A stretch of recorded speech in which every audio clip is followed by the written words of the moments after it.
खूप होती पण धाडस कधी नव्हतं. आज तुमच्यामुळे खरं बोलण्याचं आणि स्पष्ट बोलण्याचं धाडस फक्त मला तुमच्यामुळे मिळालं. आणि कष्टाचा पैसा फक्त कमवायला लागत नाही, तो आपल्याला जपावा सुद्धा लागतो, हे तुमच्या माध्यमातून आम्हाला शिकायला भेटलं.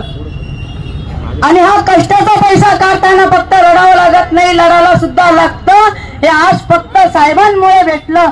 आणि मी आज कलेक्टर साहेबांना एवढंच सांगते की कालपर्यंत आम्हाला विचारलं जात होतं तुम्ही कोणाच्या भरोश्यावर उडतात. अरे आम्ही उडणारे पक्षी नाही किंवा चुमणे नाही, या वाघिणीची बछडी मी, म्हणून मी ह्या वाघाच्या भरोश्यावर मी उडत नाही तर धार मारते. आज मला आजपर्यंत आपण खूप आंदोलन केले, खूप मोर्चे केले. 30 जानेवारीला जेव्हा साहेबांचा शुगर लव झाला होता त्यावेळेस साहेबांचा एक पाय थरथर करत होता. त्यावेळेस मी साहेबांच्या शेजारी बसले होते. त्यावेळेस मी 2 मिनिटासाठी विचार केला की आपला सक्का भाऊ सुद्धा आपल्यासाठी एवढा लढला नाही, पण रक्ताचं नातं नसताना सुद्धा हा भाऊ आपल्यासाठी लढला. या भावासाठी काहीतरी करायचं. आणि ते काय करायचं, जेव्हा जेव्हा आदर्श म्हणून नाव घेतलं जाईल तेव्हा त्या आदर्श मागे इम्तियाज जलील नाव घेतल्या जाणारच.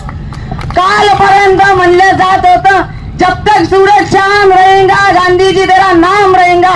आज मी म्हणते 2025 मध्ये जब तक सूरज चांद रहेगा इम्तियाज जलील साहब आपका नाम रहेगा.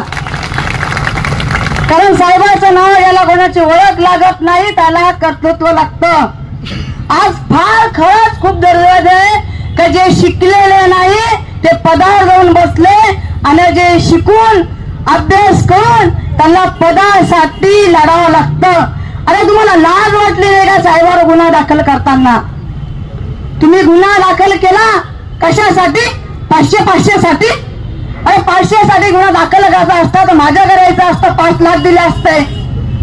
500 रुपये देऊन जर गुन्हा दाखल करायचा असता तर थोडा विचार करायचा असता आपण काय करतोय.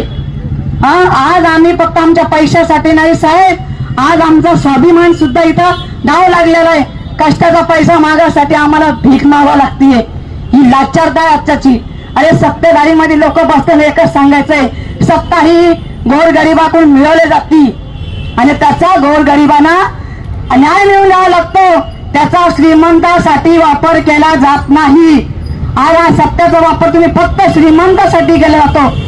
माफी असावे, माझं शिक्षण फार कमी आहे पण मी शिकले होते. लोकांसाठी केलेले नागरिकत्व म्हणजे लोकशाही होय. पण आज काय आलं, या श्रीमंत लोकांसाठी ही सत्ता बसवली जाते, त्याला लोक हुकुमशाही म्हणल्या जाते.